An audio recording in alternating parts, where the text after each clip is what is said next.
Hello friends, कैसे हैं आप सब। मैं मिहिर कुमार एक बार फिर आपका स्वागत करता हूं अपने इस बेहतरीन सा चैनल पे। और यहाँ पे हम लोग कई सारे आम तौर पर होने वाली प्रॉब्लम्स जैसे कोई बीमारी है, खास तौर पर सेक्सुअली ट्रांसमिटेड डिजीज एसटीडी पे हमने बहुत बात की। ये काम हम लोग ऑफलाइन करते थे, गांव गांव में जाके लोगों को बुलाते थे और वहाँ बताते थे। फिर हमें लगा कि ये चीज, क्योंकि वो गांव वाले हैं वो भूल जाएंगे, तो ये चीज एक रिकॉर्ड फॉर्म में उनके पास होना चाहिए। जब उन्हें प्रॉब्लम आई तो वो इन्हें देख सकते हैं। तो ये चीज हमने दोबारा ऑनलाइन शुरू किया। तो आज फिर आपका स्वागत करता हूँ अपने इस चैनल पे। जो लोग मुझे जानते हैं वो तो, उन्हें तो पता होगा कि गांव में हमने कितना काम किया, और हमारे बहुत सारे साथी हैं जो हमारे साथ ही काम करते हैं। तो ठीक है, तो आज हम लोग इस टॉपिक में हम लोग माइग्रेन पे बात करेंगे। क्या है माइग्रेन, क्यों होते हैं, क्या क्या प्रॉब्लम्स आते हैं, इनके अलावा कौन कौन से इंड्यूसिंग फैक्टर्स हैं जो माइग्रेन को बढ़ा सकते हैं। इसके अलावा क्या इसका इलाज संभव है, ये किस किस में हो सकता है, ये सब पे बात करेंगे। और फाइनली सबसे अंतिम में हम लोग बात करेंगे कि हमें क्या करना चाहिए। मान लीजिए हम डॉक्टर के पास जाने वाले हैं, या फिर हमें पता नहीं ये कौन सी बीमारी है, तो ये तो आप यहाँ पे सिम्टम्स देख के समझ जाओगे कि ये प्रॉब्लम है जो मैं अभी बताने वाला हूँ। तो आप अगर पहचान लिए कि ये कौन सी बीमारी है, तो अब आप डॉक्टर के पास जा सकते हैं। और डॉक्टर के पास जाने से पहले आपको कौन कौन सी तैयारियां करनी चाहिए, इस पे भी हम सबसे अंतिम में बात करेंगे। तो ठीक है दोस्तों, देखिए माइग्रेन क्या होता है। माइग्रेन एक न्यूरोलॉजिकल प्रॉब्लम है। न्यूरोलॉजिकल मतलब जैसे हमारे ब्रेन होते हैं ना, ब्रेन के सेल्स होते हैं जिसे न्यूरॉन्स कहते हैं, आप तो जानते हो। और न्यूरॉन्स के कुछ ऐसे पार्ट, जैसे कुछ, जैसे माइग्रेन में क्या होता है कि सिर के किसी एक भाग में दर्द करता करता है। मान लीजिए मेरे दाएं बगल में दर्द करता है, तो यहाँ क्या प्रॉब्लम आई होगी। हो सकता है न्यूरॉन्स जो है वो ठीक से काम नहीं कर रहे हो सकता है। या फिर ब्लड वेसल्स जो होते हैं, खून की नली जो वहां पे ब्लड ले जाते हैं, तो हो सकता है वो प्रॉपरली काम न कर रहा हो, या उसमें कोई केमिकल्स आके डिपॉजिट हो चुका हो, जमा हो चुका हो, जिस वजह से ये प्रॉब्लम आ सकती है। इसके अलावा ये जेनेटिक फैक्टर्स पे भी डिपेंड करते हैं। जैसे कोई बच्चा अपने पेरेंट्स से बताता है कि मुझे सिर दुखता है, तो पेरेंट्स कहते हैं चिंता मत करो, मुझे भी ये प्रॉब्लम होती थी इस एज तक, लेकिन ये खुद ही ठीक हो जाता। तो ये सब क्या है, जेनेटिक प्रॉब्लम है जो बताता है कि माइग्रेन एक जेनेटिकली भी आगे बढ़ सकता है, एक जनरेशन से दूसरे जनरेशन में। इसके अलावा इसमें प्रॉब्लम्स क्या क्या आते हैं, इसके सिम्टम्स क्या हैं। तो सबसे पहला सिम्टम जिसके वजह से इस प्रॉब्लम को नाम दिया गया है, और सिर का किसी एक भाग में दुखना। ये सबसे कॉमन सिम्टम्स है कि सिर के किसी एक भाग में जोरदार दर्द होना। कभी कभी ऐसा होता है कि दर्द धीरे धीरे होता है और हम लोग सह लेते हैं, बर्दाश्त कर लेते हैं। फिर प्रॉब्लम आती है, दर्द बढ़ते जाता है, तो ये प्रॉब्लम आती है। इसके अलावा और कोई इसके सिम्टम्स हैं, तो सबसे इंपॉर्टेंट सिम्टम्स तो ये हुए। इसके अलावा कुछ सिम्टम्स है जैसे मूड स्विंग। मूड स्विंग मतलब आप जानते हो, कभी मन बदलना, कोई कोई काम कर रहे हो, अचानक सिर दुखने लगा, आप सोचे अच्छा ये काम छोड़ देते हैं। जैसे कोई रोटी बना रहा है, तो उसे लगा कि अब नहीं, सिर दुखने लगा, रोटी बनाना छोड़ देते हैं, चलिए कुछ देर आराम कर लेते हैं। वो आराम करने जाएगा, फिर उसे बेड पे जाएगा, बिस्तर पे, उसे नींद नहीं आएगी, फिर सिर दुखने लगेगा, उसे लगेगा फिर ये करते हैं वो करते हैं, और बार बार गुस्सा आएगा, परेशानी होगी, चिंतन हो, और चिंता तो होगी, सिर दुखेगा और सिर दुखने लगेगा। तो ये सारे प्रॉब्लम्स हैं, ये सारे सिम्टम्स हैं। और इसके अलावा और क्या क्या सिम्टम्स आते हैं, कभी वोमिटिंग आई है, वोमिटिंग आने से पहले जो एक डिस्कम्फर्ट वाली फीलिंग आती है उसे कहते हैं नौसिया। तो नौसिया भी आ सकती है, वोमिटिंग भी आ सकती है। इसके अलावा चक्कर भी आता है। कई ऐसे कंडीशंस होते हैं जहाँ चक्कर भी आने लगता है, जैसे अचानक आप ब्राइट लाइट में जाओ, जब सिर दुख रहा है, ऐसे वक्त चक्कर भी आने लगता है। या फिर सोए हो और अचानक उठो तो चक्कर आने लगता है और सिर दुखने लगता है। तो ये सारे सिम्टम्स हो गए माइग्रेन के। इसके अलावा अब हम लोग बात करेंगे कि कौन कौन से फैक्टर्स हैं जो माइग्रेन को इंड्यूस कर सकते हैं। इंड्यूस मतलब बढ़ा सकते हैं, या नहीं है अगर आपको माइग्रेन, तो आपने माइग्रेन ला सकते हैं, ये प्रॉब्लम कर सकता है, इसे इंड्यूसिंग फैक्टर्स कहते हैं। तो देखते हैं कौन कौन से इंड्यूसिंग फैक्टर्स हैं। सबसे पहले हम लोग बात करेंगे इन्वायरमेंटल फैक्टर्स। हमारे चारों ओर का वातावरण क्या हमें माइग्रेन कर सकता है? हाँ, कर सकता है। सबसे पहले हम लोग इसी पे बात करेंगे।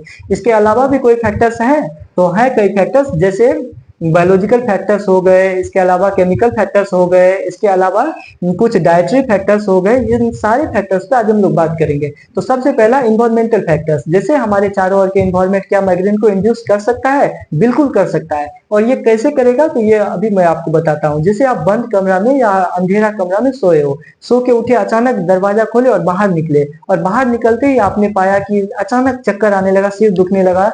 नॉर्मली तो चक्कर आना, हल्का सा डिस्कम्फर्ट वाली फीलिंग सबको आती है, हमें भी आती है, आपको भी आ सकती है। और ये क्या प्रॉब्लम है, ये तो कोई प्रॉब्लम नहीं, लेकिन इसके साथ ही जैसे ही ब्राइट लाइट में जाओ तो सिर दुखने लगे, हल्का हल्का चक्कर आता है, 1 से 2 मिनट तक मुश्किल से चलता है, फिर नॉर्मल हो जाता है। लेकिन अगर ये चक्कर आने के बाद सिर दुखने लगे तो ये माइग्रेन का ही सिम्टम्स है। सिर के किसी एक भाग में दुखना मतलब माइग्रेन हो गया, तो ये माइग्रेन के सिम्टम्स हो गए। तो इसे कहते हैं फोटोफोबिया। फोबिया मतलब जानते हो, डर। फोटो मतलब होता है लाइट, फोटो मतलब लाइट होता है, और लाइट से डर हो या लाइट से प्रॉब्लम हो तो उसे फोबिया कहते हैं। जैसे अगर किसी को मुझसे प्रॉब्लम है तो वो बताएगा कि मुझे मिहिर फोबिया है, मतलब मुझसे प्रॉब्लम।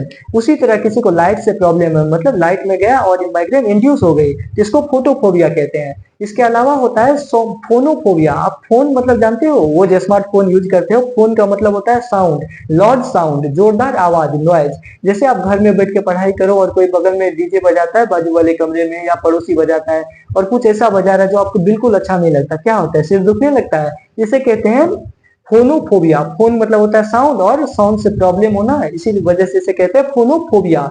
फोबिया मतलब डर होता है, लेकिन इस जगह पे फोबिया मतलब प्रॉब्लम्स, उसके वजह से आपको परेशानी होने लगी, ये फोनोफोबिया। ये सारे वो हो गए इन्वायरमेंटल फैक्टर्स। जैसे अचानक ब्राइट लाइट में जाओ या लाउड साउंड में जाओ तो सिर दुखने लगे, तो ये इन्वायरमेंटल फैक्टर्स हो गए जो माइग्रेन को इंड्यूस करते हैं। इसके अलावा बायोलॉजिकल फैक्टर्स होते हैं, खास तौर पे बायोलॉजिकल फैक्टर्स। जैसे कभी भी बॉडी में तो बहुत सारे हार्मोन्स बनते हैं समय समय के साथ, कुछ हार्मोन्स का लेवल अचानक बहुत बढ़ जाए या बहुत घट जाए, दोनों कंडीशन में माइग्रेन इंड्यूस हो सकता है। खास तौर पे ये फीमेल में देखने को मिलता है, क्योंकि मेंस्ट्रुअल साइकिल के दौरान, प्रेगनेंसी के दौरान या मेनोपॉज के दौरान हार्मोन जो होते हैं, कुछ नए हार्मोन भी बनते हैं। जैसे प्रेगनेंसी के दौरान कई सारे नए हार्मोन बनते हैं, और पुराने हार्मोन जो होते हैं उनका भी लेवल बहुत बढ़ जाता है बॉडी में, जिस वजह से ये प्रॉब्लम आ सकती है। इसके अलावा मेनोपॉज के समय में, मेनोपॉज यानी लास्ट मेंस्ट्रुएशन, उस समय भी ये प्रॉब्लम बहुत बढ़ जाती है, क्योंकि वहाँ सारे हार्मोन का लेवल घट जाता है। तो ये सारे फैक्टर्स हो गए बायोलॉजिकल फैक्टर्स जो माइग्रेन को इंड्यूस कर सकते हैं, और ज्यादातर फीमेल जो माइग्रेन से सफर करती है वो इसी कारणों से सफर करती है।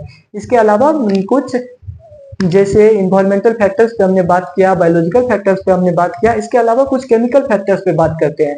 जैसे आप जानते हो, कोई दवाई खाए, दवाई पे लिखा रहता है साइड इफेक्ट, साइड इफेक्ट में कोई ऐसा दवाई खा लिया जिस वजह से सिर के किसी एक भाग में दुखने लगा, तो ये दवाई क्या है, केमिकल्स है, तो ये हो गए केमिकल फैक्टर्स। और एक बेहतरीन एग्जांपल, जैसे कोई आपके बाजू से निकले हार्ड परफ्यूम लगा के, हार्ड परफ्यूम लगाने की वजह से, परफ्यूम क्या है, केमिकल्स है, जो लाइट जो हवा में डिफ्यूज करके आप तक पहुंचता है। और कभी ऐसा हुआ है कि कोई हार्ड परफ्यूम लगा के आपके बाजू से निकले और सिर दुखने लगे आपका, तो ये केमिकल्स है जी, और माइग्रेन को इंड्यूस कर सकता है, इसीलिए इसे भी केमिकल फैक्टर्स कहते हैं। इसके अलावा भी कोई फैक्टर्स होते हैं, हाँ होते हैं, डाइटरी फैक्टर्स। डाइट, आजकल तो सभी बोलते हैं डाइट, जो ज्यादा हेल्दी है, मोटा है, तो वो बोलता है आज मैं डाइट पे हूँ। डाइट मतलब क्या होता है, सही तरीके से खाना पीना, इसे कहते हैं डाइट। जैसे कुछ लोग होते हैं जो चाय पीते हैं, अगर आप चाय पीते हो तो आप एक बार में समझ जाओगे। एक दिन आप चाय मत पियो, ना पी के देखो क्या होगा, अचानक सिर दुखेगा, बहुत ज्यादा सिर दुखेगा, परेशानी आएगी। क्यों परेशानी आती है, क्यों सिर दुखता है? अगर पहले से माइग्रेन है आपको, सिर के किसी एक भाग में पहले से दुखता था, तो ये और बढ़ जाएगा उस वक्त। क्यों बढ़ जाता है? क्योंकि चाय में एक जहर कहना सही नहीं, एक अल्कोलॉइड होता है। अल्कोलॉइड मतलब आप समझो ड्रग्स, एक तरह का ड्रग्स होता है जिसे कहते हैं कैफीन, और यही कैफीन के वजह से आपको सिर दुखने लगता है, क्योंकि कैफीन की लत लगती है। इसी तरह कोई अगर ड्रग्स लेता है, अल्कोहल, कोई शराब पीता है, कोई सिगरेट पीता है, स्मोकिंग करता है, खैनी खाता है, अगर समय हो गया और वो नहीं खा रहा, अगर कोई ड्रग्स लेता है नहीं ले रहा, तो क्या होगा, माइग्रेन इंड्यूस हो सकता है, बढ़ सकता है। तो ये सारे चूंकि है केमिकल्स, लेकिन ये डाइट के रूप में हम लोग लेते हैं, इसीलिए इसे डाइटरी फैक्टर्स कहते हैं, डाइटरी इंड्यूसिंग फैक्टर्स कहते हैं, जो डाइट के जरिए हमारी बॉडी में माइग्रेन को इंड्यूस कर सकता है। और अगर आप चाय पीते हो तो आप तो जानते हो कि चाय ना पियो तो परेशानी, तो आप एक बार में समझ चुके हो कि ये कैसे इंड्यूस कर सकता है, माइग्रेन को बढ़ा सकता है हमारे बॉडी में।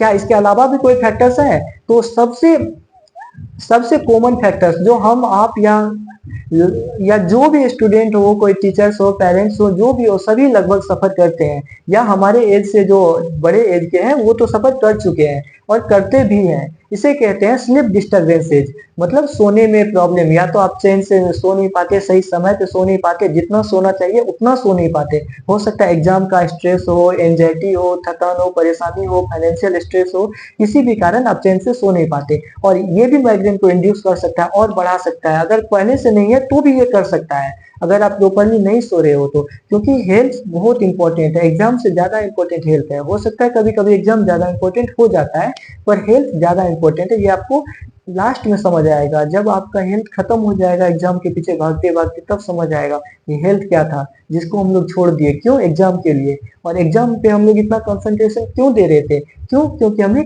कामयाब बनना था। और जब हेल्थ ही खत्म हो गया तो सारा कामयाबी बेकार। ये खैर आपको अनुभव के साथ खुद ही समझ आएगा।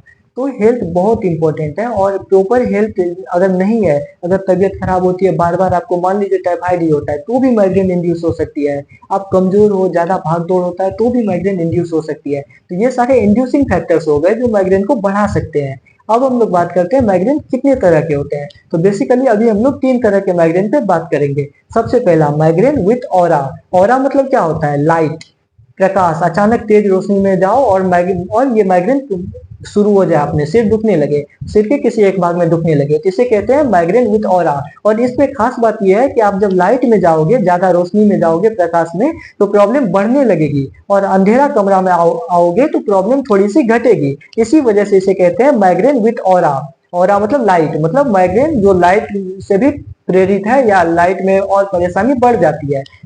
तो दूसरी तरह का माइग्रेन होता है माइग्रेन विदाउट ऑरा, जिसमें आपको लाइट से कोई प्रॉब्लम नहीं होती। सिर अगर दुखने लगा तो हो सकता है दुखते रह जाए, लाइट से कोई प्रॉब्लम नहीं होगी। आप धूप में बैठो तो भी वो सिर दुखेगा, आप छाव में जाओ, अंधेरा कमरा में जाओ, तो भी अगर सिर दुखने लगा तो वो दुखते रह सकता है। तो ये हो गया माइग्रेन विदाउट ऑरा। और खास तौर पर इंडियन फीमेल्स या मेल्स जो भी आते हैं, तो उन्हें यही प्रॉब्लम ज्यादा होता है। इंडिया में ज्यादा ये प्रॉब्लम आता है माइग्रेन विदाउट ऑरा, जब सिर दुखता है लेकिन लाइट से कोई खास प्रॉब्लम नहीं होती। इसके अलावा तीसरे तरह का माइग्रेन होता है जिसे कहते हैं क्रॉनिक माइग्रेन। क्रॉनिक माइग्रेन मतलब क्या होता है, क्रॉनिक माइग्रेन मतलब होता है कि ये प्रॉब्लम आपको आगे चल के बढ़ते जाए। शुरुआत में 1 घंटा 2 घंटा सिर दुखा, ठीक हो गया, सिर के किसी एक भाग में। जब भी मैं सिर दुखा कहता हूँ तो आप समझ लीजिए सिर के किसी एक भाग में दर्द की मैं बात कर रहा हूँ। तो कभी ऐसा होता है कि सिर के किसी एक भाग में 1 घंटा 2 घंटा दुखा, ठीक हो गया, 3 दिन 4 दिन तक नहीं प्रॉब्लम आई। बाद में ये प्रॉब्लम बढ़ने लगा, हो सकता है सप्ताह में 2 दिन 3 दिन होने लगा, फिर सप्ताह में ज्यादा होने लगा, और ज्यादा देर तक होने लगा। शुरुआत में आधा घंटा 1 घंटा दुखता था। मान लीजिए कोई पढ़ाई करने को बच्चा बैठता है, अचानक उसे पढ़ाई करने बैठा दो, या किसी को कोई काम बिल्कुल पसंद नहीं है, उसे वो काम करवाओ, तो उसे हो सकता है ये प्रॉब्लम आने लगे। लेकिन बाद में ये प्रॉब्लम बढ़ने लगता है, बढ़ते जाता है, और किसी ऐसे कंडीशन में आते हैं जब ये प्रॉब्लम महीना में 15 से 20 दिन तक चलने लगता है, और 2 से 10 घंटा तक सिर दुखते रह सकता है। इसे कहते हैं क्रॉनिक माइग्रेन। तो हम लोग 3 तरह का माइग्रेन के बारे में बात किए। सबसे पहला माइग्रेन विद ऑरा, जिसमें लाइट से भी प्रॉब्लम आती है। दूसरा माइग्रेन विदाउट ऑरा, जिसमें सिर दर्द तो रहता है किसी एक भाग में, लेकिन लाइट से कोई प्रॉब्लम नहीं आती। और तीसरा क्रॉनिक माइग्रेन। क्रॉनिक मतलब लंबे समय तक, लंबे समय में ये प्रॉब्लम डेवलप भी होगा और लंबे समय तक चलेगा भी, इसे कहते हैं क्रॉनिक माइग्रेन। तो हमने तीनों तरह के माइग्रेन पे बात किया। इसके अलावा कुछ दवाई है, इसका इलाज संभव है? हाँ, बिल्कुल संभव है। इसके बहुत आसान दवाई है, जैसे जैसे एसिटामिनोफेन हो गए, इबुप्रोफेन हो गए, ये सारे ड्रग्स हो गए जिससे डॉक्टर कोप करते हैं, डॉक्टर ट्रीट करते हैं माइग्रेन वाले पेशेंट को। लेकिन आपको ये दवाई जब डॉक्टर देंगे ना, दवाई पे ये नाम नहीं लिखा होगा। जब आप उसके इंग्रेडिएंट पे देखोगे, इंग्रेडिएंट जो लिखा रहता है नीचे, तो उस पे लिखा रहेगा, ये सारे ड्रग्स का नाम लिखा होता है। तो आपको क्या करना चाहिए, अगर आप सफर कर रहे हो माइग्रेन से, या आपका कोई सफर कर रहा है, या कोई ऐसा बताता है घर में, परिवार में, समाज में, क्योंकि हर समाज में आप देखो, हर 10 परिवार में कोई 2 आदमी, हर 10 परिवार में कोई 2 आदमी इससे सफर करता है, माइग्रेन से। खास करके हमारे डोमेस्टिक एरिया में तो फीमेल सफर करती है ज्यादा, और ये तो मेल फीमेल दोनों में हो सकता है। तो हमें क्या करना चाहिए, अगर कोई सफर कर रहा है, या फिर अगर हम भी तो सफर कर सकते हैं, कभी स्ट्रेस बड़ी हो सकता है एग्जाम, तो अभी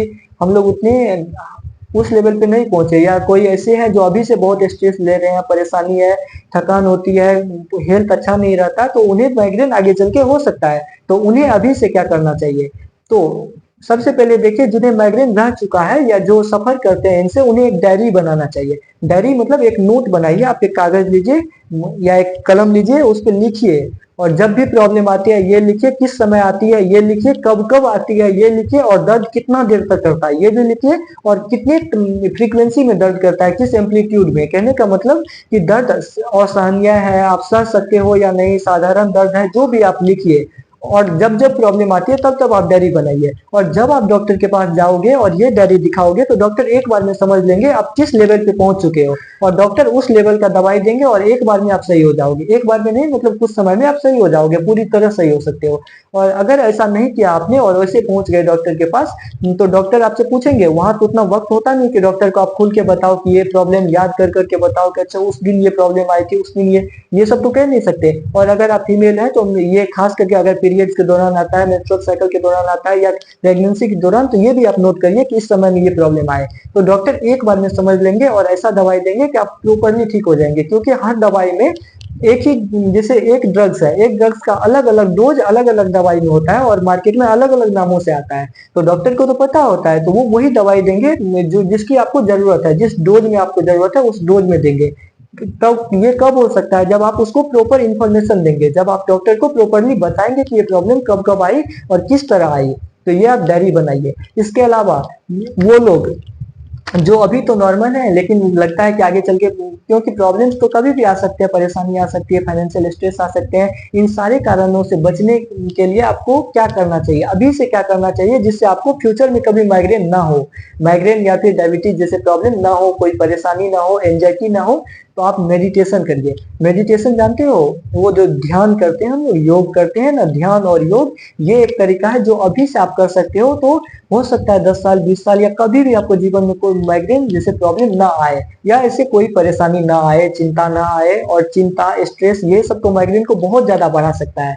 तो फाइनली आज हम लोग यहीं तक बात करेंगे, आगे जब हम लोग बात करेंगे तो टाइफाइड, मलेरिया, डेंगू, इन सारे प्रॉब्लम्स पे बात करेंगे। तो ठीक है दोस्त, अगर ये वीडियो आपको हेल्पफुल लगे तो चैनल को सब्सक्राइब कीजिए और शेयर भी कीजिए, क्योंकि हमारा तो यही मोटो था कि ज्यादा से ज्यादा लोगों को जागरूक करें, उन्हें प्रॉब्लम्स के बारे में बताएं। सोशल स्टिग्मा जो होते हैं, जिससे कोई डॉटर, घर में डॉटर का बर्थ होता है तो लोग कोई उदास होते हैं, कोई खुश होते हैं, तो उन्हें ये बताना है कि किसी से भी भेदभाव नहीं करना, जो भी सोशल स्टिग्मा है उन पे भी हम लोग गांव में, समाज में जा के उन्हें बताए हैं। और यही काम अब हम लोग ऑनलाइन कर रहे हैं, क्योंकि हम लोग इससे पहले ऑनलाइन करते नहीं थे, हम लोग गांव में डायरेक्ट लोगों से मिलते थे, फिर पता चला कि वो तो गांव के लोग हैं, जितना बता दो फिर 5 मिनट में भूल जाते हैं, जितने सिम्टम्स मैंने बताए, फिर पूछा 5 मिनट बाद बुला के, तो बहुत कम ही लोग थे जो सिम्टम्स सही से बता पाए। तो अगर प्रॉब्लम को भूल जाओगे फिर तो कहना बेकार हो गया। तो मैं उन्हें बताता तो हूँ, पर ये चीज अगर उन्हें उनके पास रिकॉर्ड होगा तो कभी भी ये चीज जब देखना होगा तो वो आसानी से देख सकते हैं। तो ठीक है, जय राम जी की।